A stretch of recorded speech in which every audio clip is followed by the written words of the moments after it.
Halo teman-teman ATLM Indonesia, di mana saja berada. Kali ini pertemuan kita membahas soal-soal latihan TLM bersama saya Ahmad Lab di channel ATLM Indonesia. Nah, ini sudah kita tidak terasa bagian 12 mengenai kimia urin benda keton. Materi ini merupakan materi urinalisis dan cairan tubuh, baik yang diajarkan di SMK TLM atau di D3, D4, S1 TLM, Teknologi Laboratorium Medik. Nah, semoga teman-teman tetap semangat dan tetap sehat menjalani kehidupan, terutama di bangku sekolah atau di bangku perkuliahan. Mari kita gali ilmu bersama-sama untuk meningkatkan kemampuan dalam hal keilmuan kompetensi.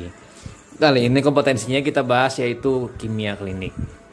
Oke, langsung saja kita bahas soal nomor 1 terkait dengan keton urin atau ketonuria. Soal nomor 1, pemeriksaan urin untuk menentukan adanya badan keton bodies menggunakan metode titik-titik. A. Wallace Diamond, yang B. Schlesinger, C. Rothera, yang E. Harrison, yang E. Vantus. Jadi jawabannya yang tepat adalah Rothera. Jadi metode Rothera adalah metode untuk mendeteksi adanya keton di dalam urin. Pindah kita ke nomor 2. Penyakit yang ditimbulkan adanya benda keton dalam urin adalah titik-titik.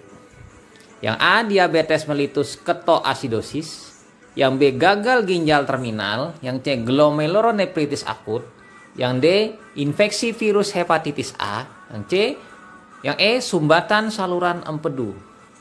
Jadi jawabannya yang tepat adalah diabetes mellitus ketoasidosis.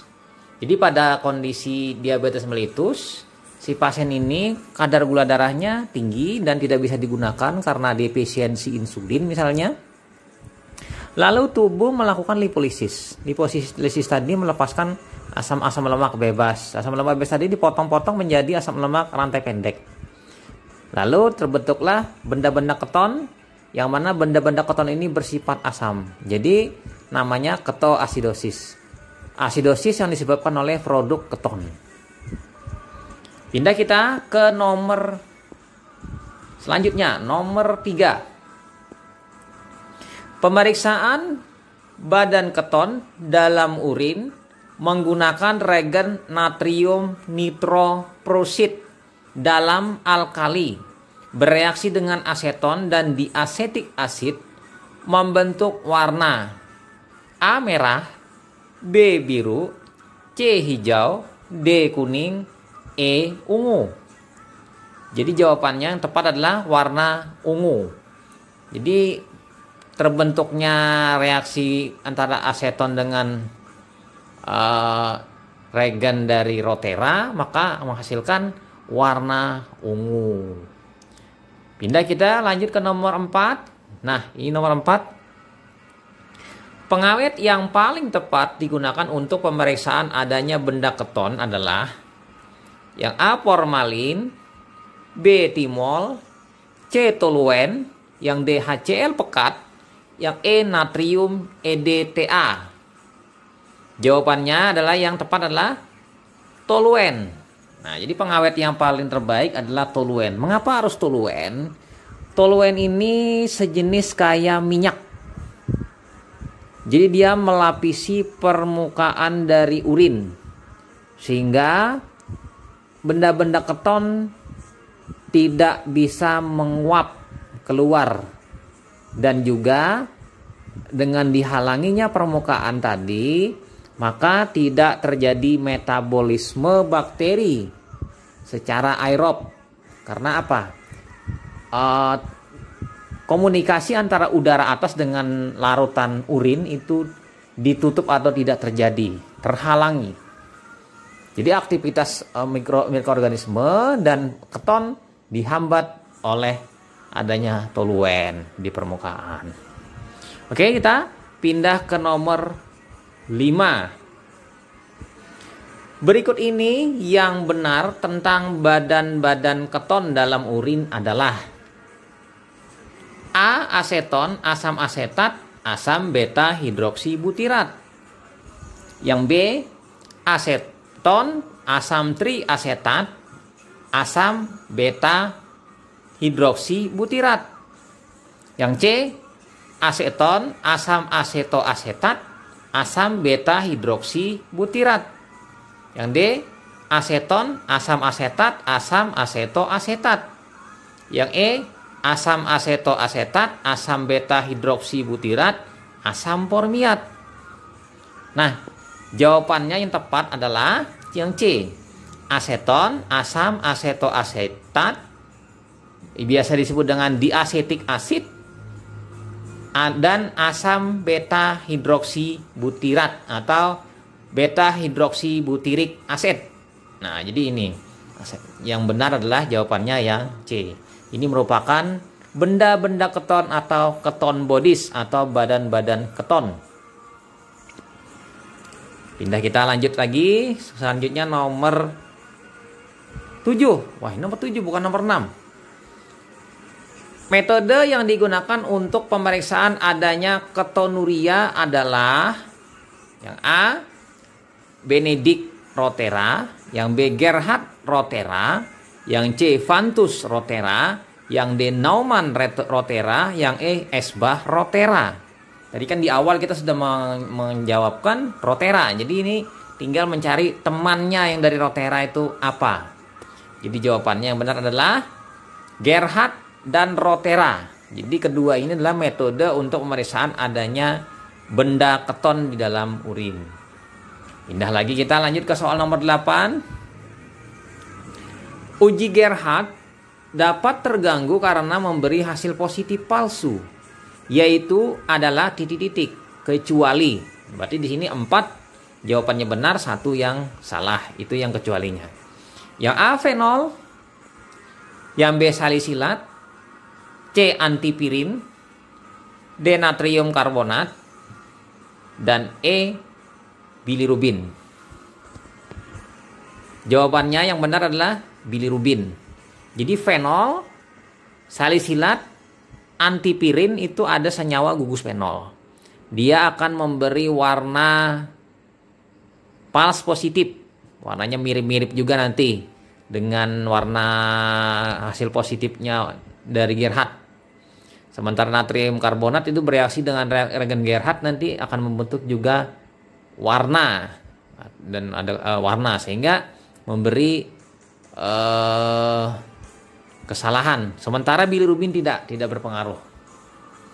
Nah, sebenarnya di sini bilirubin juga nanti pengaruhnya dia seperti milik pocet, tapi tidak begitu berpengaruh karena bilirubinnya tidak dipekatkan. Kalau dipocet kan dipekatkan itu dengan BSL2. Lanjut kita ke nomor selanjutnya, nomor 9. Regensia yang digunakan cara Gerhard adalah yang A. BaCl2 10%, yang B. FeCl3, yang C. natrium nitroprusid, yang D. CuS4, yang E. zinc asetat jenuh. Jadi jawaban yang benar adalah FeCl3, feriklorida. Jadi feriklorida ini regen yang digunakan untuk pemeriksaan aseton cara Gerhard. Jadi nanti aseton bereaksi dengan FeCl3 membentuk warna nanti. Warna yang khas. Pindah kita ke lanjut nomor selanjutnya, nomor 10.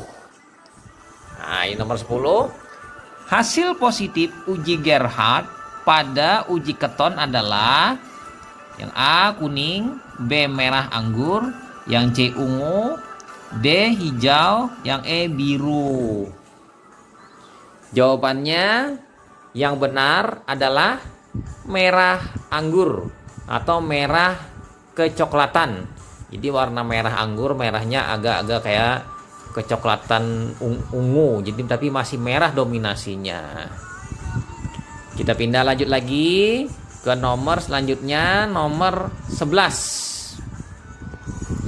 Berikut ini regensia yang digunakan dalam uji keton metode Rotera adalah titik-titik. Regen-regennya apa saja? Yang A, Lugol 2%, amonium sulfat jenuh, natrium nitroprusid. Yang B, Pehling, amonium sulfat jenuh, natrium nitroprusid. Yang C, amonium sulfat jenuh, natrium nitroprusid, amonia 10%.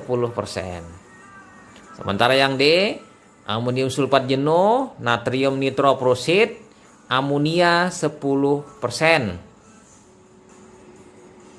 Ya kan? Kemudian yang E, amonium sulfat jenuh, natrium nitroprusid, FeCl3. Nah, di sini jawabannya kalau melihat ada sebuah kekeliruan. C dengan D sama, amonium sulfat jenuh, natrium nitroprusid, amonia 10%.